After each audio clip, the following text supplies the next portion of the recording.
Weekend Edition. Good evening, I'm Macy Marie. A deadly shooting took place at a synagogue outside of San Diego yesterday. As people in the community there are mourning, so are those with the Jewish faith here in Kentucky. Chelsea Jones talked to a rabbi in Lexington and has more on his reaction.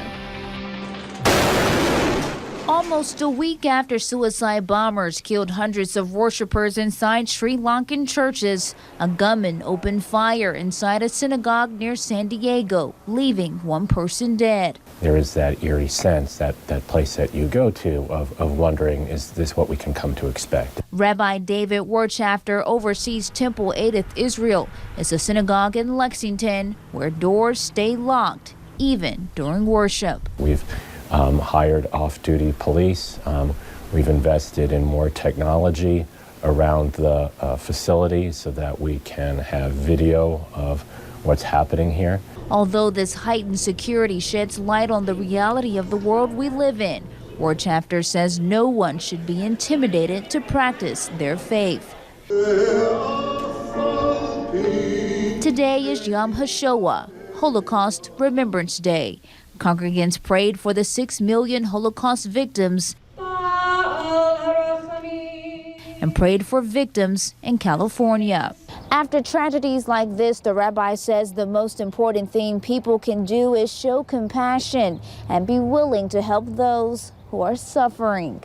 As Americans, our hearts should be broken any time that innocent blood is shed, and especially for those of us of faith, those of us who believe in freedom of religion. He says American leaders should preach tolerance and the U.S. should re-examine its gun laws. But as debate on these issues continue, the rabbi says people of faith will not live in fear. We're going to continue to come for worship and for Torah study, Bible study, as we always do. And our people will continue to practice our faith for as long as we live. In Lexington, Chelsea Jones, WKYT.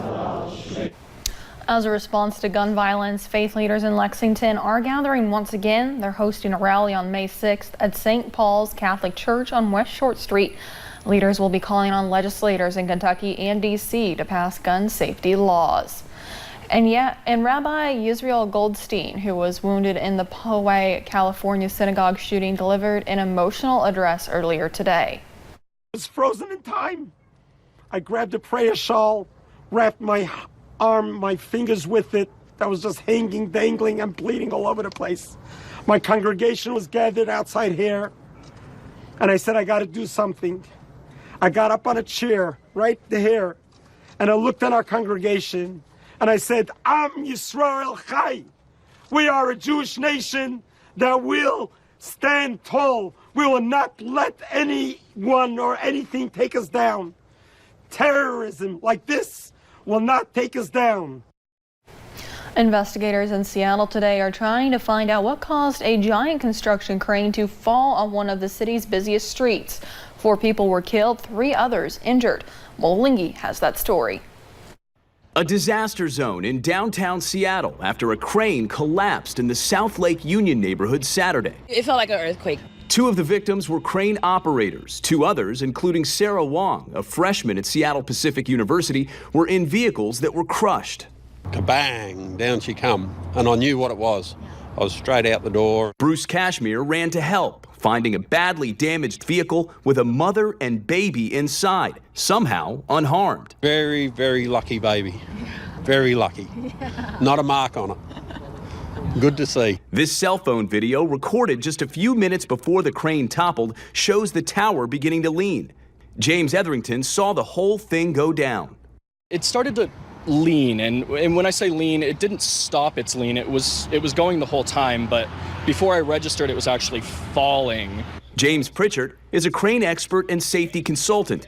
He says crane accidents happen for various reasons, from weather to maintenance to operator error. But by and large, crane use is safe. With big cranes like this and the locations and everything and doing the work, they're not that common to have this dramatic type of crane accident.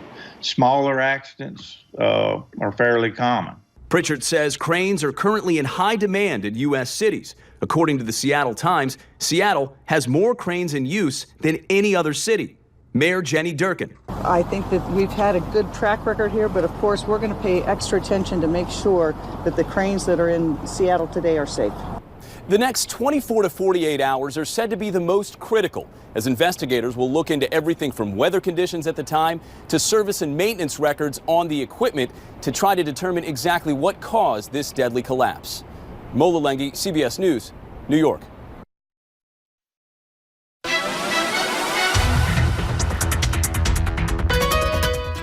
Well, it's a beautiful day across the mountains, a little bit chillier than we've seen really the past couple days, but overall not too bad. Reached a high of about 67 today at Jackson. You'll notice that here as we take a look at the almanac, the average is usually around 71 for this time of year, so not too bad. That low of 55 this morning, a little bit above that average of 50 for this time of year. We saw clouds a little bit earlier today, so the areas to the north, especially Lexington, Moorhead, and Louisa, you guys were just a little bit cooler today, but now as we look at those temperatures, we're all getting a little bit cooler into the upper 40s to lower 50s across the area.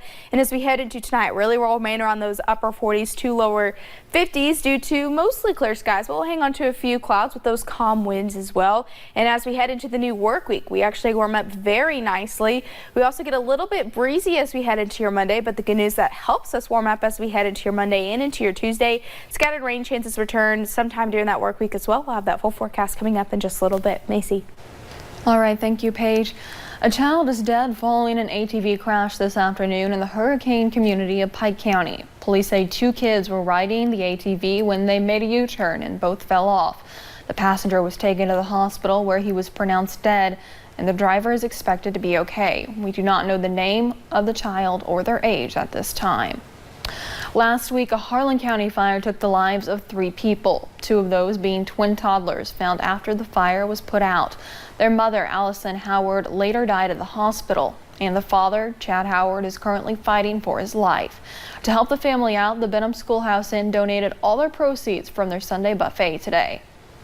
We are hoping to help and bless the Howard family during this time of tragedy. Our community comes together beautifully when things like this happens, and I'm so proud to be a part of the Benham Schoolhouse Inn. We just hope to be a blessing to them. Funeral services for Allison Howard and her twins were held today at 5 p.m. at the Harlan Baptist Church.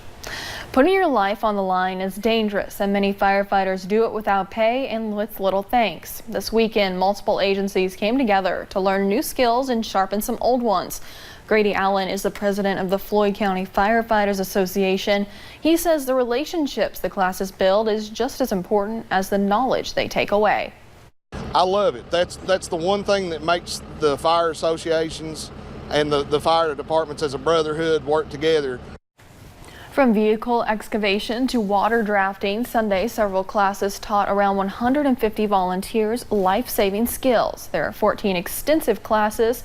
Each class is 8 hours per day, and next weekend over in Lawrence County, firefighters will work with a live structure fire.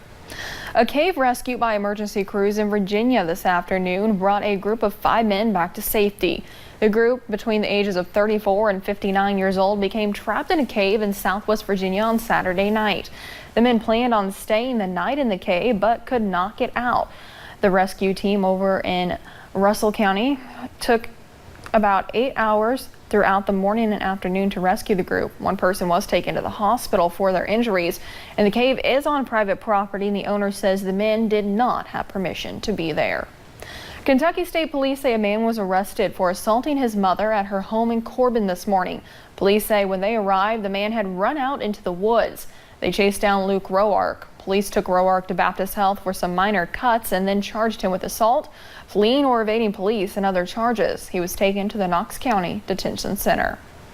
Tomorrow morning, we could learn the next steps in the battle between Attorney General Andy Beshear and Governor Matt Bevin. At issue now are attendance records for teachers who called out sick in protest. The Attorney General said he would sue the governor if he did not withdraw state subpoenas for those records within 10 days. Bevin is calling the suit a political stunt. He's had about 3.5 years worth of a political stunt, frankly, as Attorney General. He's not a good attorney, and he's been a terrible Attorney General. It's just an absolute political stunt, but frankly, not surprising from somebody as incompetent as he is. The Kentucky Labor Cabinet sent the subpoenas to school districts that closed because of high numbers of teacher absences. Beshear accuses Bevin of using this as a way to attack teachers. The Attorney General's news conference is scheduled for 9:45 tomorrow morning. An update to a story we told you about at 6. Authorities in Sumner County, Tennessee say they have now found another body inside a home there. That brings the death toll between 2 homes to 7. The state's top law enforcement agencies believe the 2 scenes are related. Police say 25-year-old Michael Cummins is in custody in connection with those homicides. 7 people were shot during a cookout Sunday afternoon in West Baltimore, Maryland. 1 victim did die from their injuries. Police say the cookout was happening on Edmondson Avenue near a Baptist church. They did not say if the shooting was connected to the church in any way.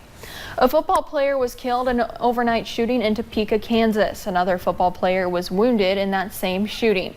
Dwayne Simmons played for Washburn University. Corny Baltine suffered minor injuries. The shooting happened just hours after Baltine was drafted by the New York Giants. A motive for the shooting is not known at this time. Tonight on 60 Minutes, experts talked about the potential danger of fentanyl. It is 50 times stronger than heroin and can now be ordered online. Some fear fentanyl is helping fuel the opioid crisis. The painkiller was invented in the 1960s and used to relieve pain for cancer patients. Whether it's cocaine, or you think it's heroin, or you think it's pills, it's going to have fentanyl in it. Why? It's cheaper to buy fentanyl, and because it's so potent, you can cut it in a way that you can deliver far more doses with a little bit of fentanyl. So it's a profit motive for them. In 2017, there were about 47,000 opioid-related deaths. And still to come at 11, noticing that yellow layer of pollen on your car right now? Well, you might want to go ahead and wash it off. We'll explain why. And flooding continues in Canada, affecting thousands. We'll show you some video of what it looks like in hard-hit areas there. And we warm up as we head into the new work week. I'll have that full forecast coming up for you guys in just a few short minutes.